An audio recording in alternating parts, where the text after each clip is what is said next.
नमस्कार। धेरैजनाको चासोको विषय पनि बनेको छ यो। म आजभोलि टिकटक भिडियोहरू चाहिँ प्रायः हेरिसबर्गमा अपलोड गरिरहेको हुन्छु। त्यो भएर म कुन ठाउँमा छु भनेर सबैले कमेन्ट गरेर सोधिरहनु भएको हुन्छ र सबैजनाको रिप्लाई म आज गर्दैछु। म चाहिँ योभन्दा अगाडि म्यासाचुसेट्समा थिएँ। अनि एक हप्ता अगाडि म यो हेरिसबर्गमा मुभ भएको छु होइन। अनि यहाँको वातावरण ठिकै रहेछ है। तपाईँहरूलाई म केही मैले जाने कुराहरू म देखाउँछु।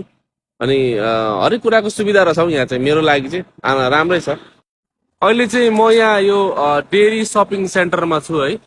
अनि यो पुरै प्लाजा चाहिँ अ, हाम्रै नेपाली भाइको अरे, सुन्नमा आएको होइन। अनि यहाँ भित्र चाहिँ तपाईँको हरेक कुराहरू छ क्या। यो चाहिँ नेपालीको महल अरे। यहाँनिर यो बिएनएन इन्टरनेसनल मार्केट भनेर तपाईँले गुगलमा खोज्नुभयो भने आउँदो रहेछ। अनि यहाँनिर चाहिँ Nepali, Nepal jewellery, beauty salon होइन, फार्मेसी भयो, नेपाली मार्केट, क्लोथिङ, लुगा कपडा, भित्र गाडीको इन्सुरेन्स गर्नेदेखि लिएर हरेक कुराहरू यहाँ भित्र रहेछ यो बिल्डिङभित्र चाहिँ।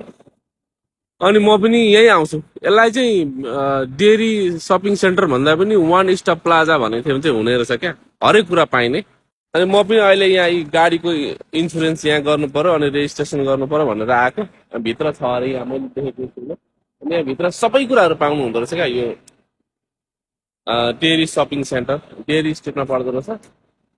अनि हेरिजबर्ग ठिकै छ। यहाँको एउटा सिक्रेट कुरा चाहिँ भनिदिनु पर्यो है। म मेसाचुसेट्समा हुँदाखेरि फर्स्ट ल्याङ्ग्वेज इङ्ग्लिस अनि सेकेन्ड ल्याङ्ग्वेज स्पेनिस भन्थेँ। तर हेरिजबर्गमा चाहिँ first language English, second language Nepali रे। जहाँ पनि नेपाली, जहाँ हरेक ठाउँमा नेपाली। समुदायमा बसेको मान्छे समुदायमा बस्न रमाइन्छ। हस् त, सबैजनाको दिन शुभ रहोस्। म हेरिजबर्गमा मुभ भएको छु।